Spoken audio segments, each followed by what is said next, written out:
প্রিয়জনদের সাথে ঈদের আনন্দ ভাগাভাগি করে নিতে রাজধানী সহ বিভিন্ন শহরের কর্মব্যস্ত মানুষ শেকড়ে টানে ছুটছেন নানা গন্তব্যে। আজ কমলাপুর রেল স্টেশনের কি অবস্থা জানাতে যুক্ত হবেন সহকর্মী সবুজ মাহমুদ। সবুজ, কমলাপুরে ভিড় কেমন দেখছেন? ঈদের তো আর এখনো বেশ কিছুদিন বাকি, তো মানুষ কি বাড়ি ফেরা শুরু করেছেন কিনা, যাত্রীরা কি বলছেন জানাবেন।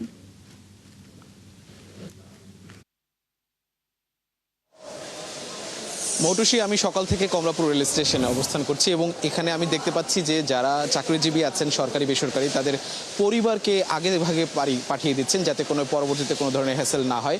আপনি জানেন যে টানা 7 দিন ছুটি আছে এবং সেই ছুটির ইমেজ কিন্তু ইতিমধ্যে শুরু হয়ে গেছে এবং যাত্রীরা তাদের ঈদটা বাড়িতে পরিবারের সাথে করার জন্য ইতিমধ্যে রওনা দিয়েছেন। আমি সকাল থেকে এসে এখানে ভিড় দেখেছি। এখন এই মুহূর্তে তেমনটা ভিড় নেই, কারণ কিছুক্ষণ আগে কয়েকটি ট্রেন চলে গেছে এবং স্টেশন কর্তৃপক্ষের কাছ থেকে আমরা জানতে পেরেছি যে সকাল থেকে এখন পর্যন্ত 11টি আন্তনগর ট্রেন ইতিমধ্যে ছেড়ে গেছে এবং সামনে নকশিকাথা এক্সপ্রেস খুলনায় যাবে এবং অগ্নিবীণা এক্সপ্রেস তারাকান্দি যাবে, রাজশাহী কমিউটার চাঁপাইনবাবগঞ্জে যাবেন। এইরকম এই ট্রেনগুলো আরও সামনে যাওয়ার জন্য অপেক্ষা করছে।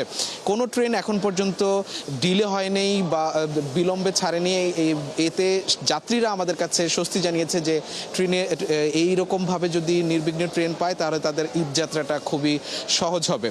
তো এছাড়া আমাদেরকে স্টেশন কর্তৃপক্ষ জানিয়েছে যে এই ঈদ উপলক্ষে প্রায় 70,000 টিকিট তারা ব্যবস্থা করেছে, তার মধ্যে 45,000 সিটে এবং তার বাকিটা স্ট্যান্ডিং টিকিট রাখার ব্যবস্থা করেছে। স্ট্যান্ডিং টিকিট কিন্তু স্টেশনে এসেও কাটতে পারবে, কারণ যাত্রীদের অনুরোধে প্রায় 25% টিকিট স্ট্যান্ডিং রাখার ব্যবস্থা করেছে, যেমনটা আমাদেরকে স্টেশন কর্তৃপক্ষ জানিয়েছে। এছাড়া ছাদে ভ্রমণ সহ বিভিন্ন আইন শৃঙ্খলা রক্ষাকারী বাহিনী তাদের ভূমিকা পালন করবে, যাতে করে ছাদে ভ্রমণ সহ বিভিন্ন ধরনের যেসব অপ্রীতিকর ঘটনা সেগুলো যেন স্টেশনে না ঘটে। এই ছিল কমলাপুর স্টেশনের সবশেষ খবর।